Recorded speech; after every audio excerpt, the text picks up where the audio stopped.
Welcome to the Big Movie Mouth Off. We're here at Brewy Cinema Pub. The show is sponsored by PC Laptops. I'm Jeff Weiss from MSN Entertainment. And I'm Jimmy Martin with Slug Magazine. You can find the Big Movie Mouth Off on the Xfinity Channel 6 and also on their on-demand system under Utah, On-Demand, Salt Lake Alternative, and we're waiting right there for you. We're reviewing 3 movies this week, The Conspirator, Scream 4, and Rio. Our first movie is The Conspirator. It's a new Civil War thriller, legal thriller from Robert Redford. It's based on the true story of Mary Surratt, who was accused of being involved in the Lincoln assassination. Lincoln's been shot. One bullet may have killed our beloved president, but not one man. You were charged with having received, entertained, harbored, aided, and assisted John Wilkes Booth, John H. Surratt, and their confederates in traitorous and murderous conspiracy to kill Abraham Lincoln, Vice President Andrew Johnson, and Secretary of State William Seward. How do you plead? I am innocent. Okay, so this is what I love about it. Robert Redford hasn't directed a picture in a little while like that, but he comes out strong because this film, the performances are great. James McAvoy and Robin Wright Penn, who play, Robin Wright Penn plays Marie Surratt, like you said, and she's the innkeeper who's been on set on trial, and he plays her lawyer. Really good performances, really good. Set design, fantastic. It feels like a history lesson to me. It's dry. It's dry. I'll agree with you there, Jim. It's not justice you're after, it's revenge. I would never go to such lengths out of vengeance. But to ensure the survival of this nation, I would do anything. Mary Surratt was a party to the most grievous crime in our history. Necessity demands that she be given a swift, sure, and harsh sentence. I, too, hold sacred our rights, counselor. But they count not at all if our nation ceases to exist. It's very dry. It's very talky. Yeah. And that's not to say it's bad. No.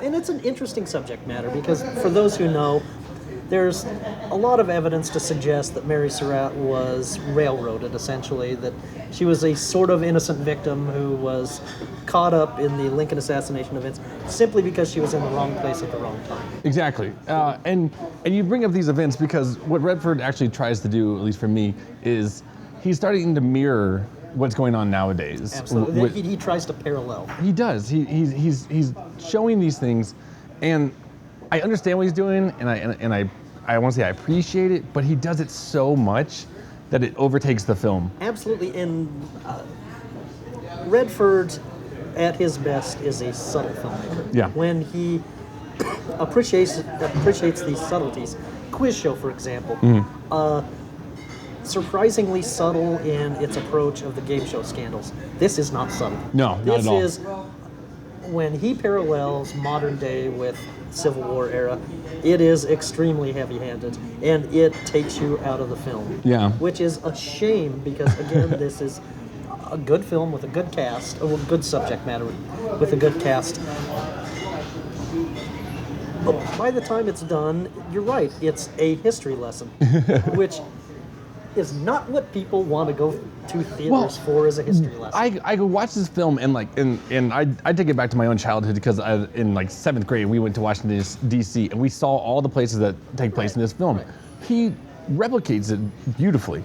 Absolutely. And so I can see, schools who can't go to Washington D.C. actually playing this movie for children and showing them, like, this is what happened in history. Absolutely. And then usually when they show movies like that, at least when I remember when I was a kid, I always wanted the bell to ring as fast as possible. So by the time that this movie was getting towards the end, I'm like, come on, bell, just ring, ding, ding, ding, ding, I can leave, like that, and just, and like I said, it's not bad, it's just, it's so, you just want something more to happen, and it's a courtroom drama. Absolutely. And by the end of it, you're ready to go, you've had your history lesson, you're ready to take your quiz.